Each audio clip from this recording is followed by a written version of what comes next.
রাধে রাধে সকলকে। এই ভিডিওটা হচ্ছে রাধা অষ্টমীর দিনের ভিডিও। এর আগেও আমি একটা মিনি ব্লগ পোস্ট করেছিলাম কোয়ার্টারের পুজোর। তো সেদিন আমার শরীরটা ভালো না থাকার কারণে দেরি করেই নন্দি গেছিলাম। ওই 1টা নাগাদ বাড়ি গেছিলাম বলতে গেলে। যাওয়া মাত্রকে একটু ক্যাত মেরে আয়নাতে নিজেকে দেখিয়ে দিলাম। তারপর আমাদের বাড়ির ছোট্ট সদস্যকেও দেখিয়ে দিয়েছি। আর ততক্ষণে মাদের কিন্তু সমস্ত ঠাকুরদের জন্য ভোগ বানানো কমপ্লিট হয়ে গেছিল, বাবার পুজোও শুরু হয়ে গেছিল। আর পুজো চলাকালীন সবারই আস্তে আস্তে আসা যাওয়াও শুরু হয়ে গেছিল। আর আমরা দুজন একধারে বসেছিলাম আর সবাই ঠাকুর ঘরের সামনে বসে গল্প করছিল। আর আমাদের ঘরের পেছনে যেহেতু গোসাই বাবার মন্দির আছে, ওখান থেকে বাবা পুজো করে এলো, তারপর প্রণাম করে ঠাকুর ঘরের গেটটা খুললো। এবার হবে সংকল্প করানোর পালা। সবাই নিজের নিজের নাম গোত্র বলে সংকল্প করে নিচ্ছে।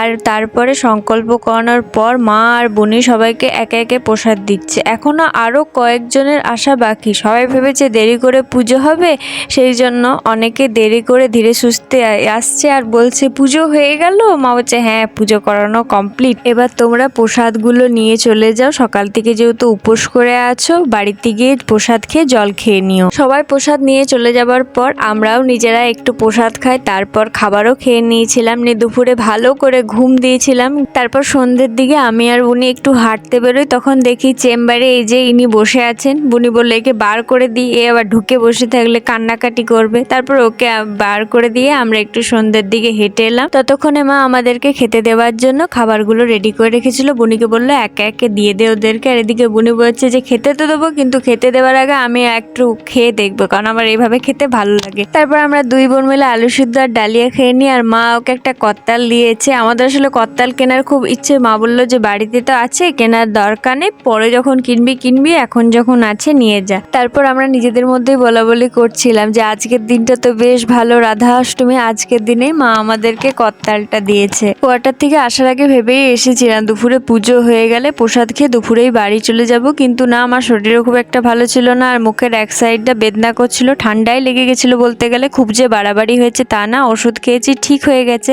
কিন্তু ওই যে মাকে বলা মাত্র কি যে মা আমার শরীরে খুব একটা ভালো নেই, মার জন্য বললো যে দুপুরে যাওয়ার দরকার নেই, একবারে সন্ধেবেলায় খাওয়া দাওয়া করেই যাবি। এটাই হচ্ছে মা।